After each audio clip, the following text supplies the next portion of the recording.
a drummer I had met at the Bluebird who was also just hanging out like I was, trying to work in. He got the Rodney Crowell gig. And I had given him my number. And one day he called and left a message and said that he was rehearsing with Rodney Crowell, and the bass player just decided to go play with Delbert or something. I can't remember who, but somebody. So kind of left Rodney high and dry at SIR. Yes. And so Rehearsal he said, space. rehearsal is now, audition. So get down here right now. Wow.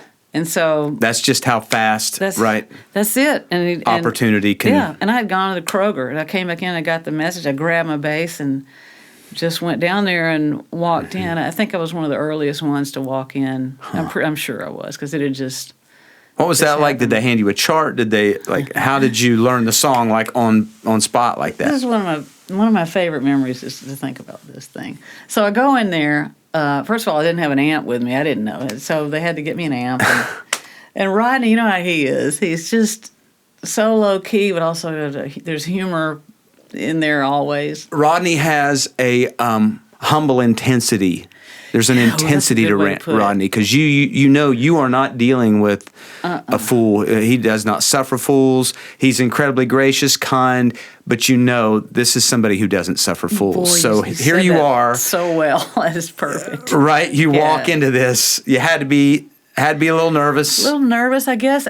I think happily it happened so fast that I didn't. It wasn't like I had a night to think about it. And I that's good. Walked in, And I think, Pat Buchanan, the guitar player, he and his wife Danny moved here when I did, from Atlanta. Oh, really? And Pat had somehow already met Rodney or something and already told him about me. So there was something clicking about it. And so, right. But to answer your question, I remember he had a boom box, and I don't think it was a cassette. Maybe it was. Anyway, he put in something from his new record, and I listened to it.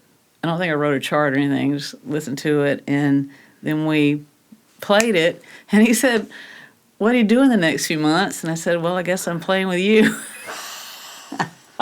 He also said, I love it so much. Do you have anything to say for yourself? I can't remember which statement came first. It might have been, do you have anything to say for yourself? And I said, well, I'm from Montgomery, and he just thought that was funny. I guess I don't know. Montgomery, was Hank Williams and all that stuff. Right.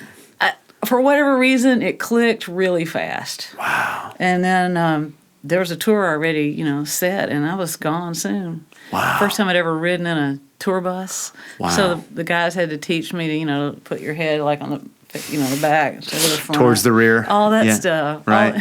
Everything, all that stuff about a tour bus. Fantastic. That we know and love. But I bet it was a great experience. Oh, yes. I mean, because Rodney, again, yeah. I can only imagine that being a no-nonsense, fun, but not a goofy, right? No, not goofy at all. Just so much integrity. Yes. And but it's still there were some really smart, funny guys out there. Right. And certainly Rodney, that sets the tone.